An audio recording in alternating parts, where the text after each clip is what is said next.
রিভিউটা নিস না, বল অনেকটা বাহিরে। শান্তকে রিভিউ নিতে নিষেধ করায় মেহেদী হাসান মিরাজের উপর ক্যাপে গিয়ে পাকনামি দেখিয়ে রিভিউ নিয়ে উচিত শিক্ষা পেয়েছেন নাজমুল হাসান শান্ত। আর এদিকে অবিশ্বাস্য ক্যাচ ধরে রীতিমতো প্রশংসায় ভাসছেন মেহেদী হাসান মিরাজ। চলুন এবার বিস্তারিত জেনে নেই।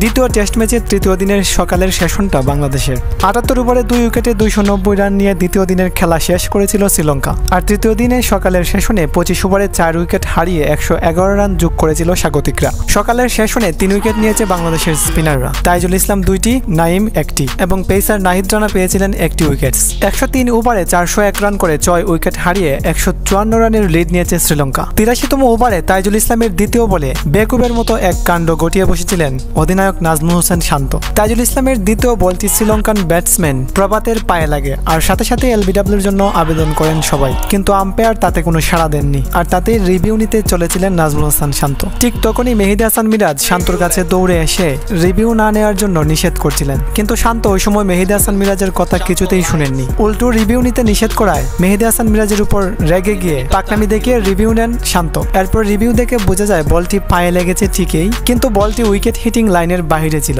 মেহেদী হাসান মিরাজের কথা না শুনে রিভিউ তো নিলেন ঠিকই শান্ত, কিন্তু সেই রিভিউটা কাজে লাগাতে পারেননি। পাকনামি দেখিয়ে রিভিউ নিয়ে একটি রিভিউ লস করলেন নাজমুল হাসান শান্ত।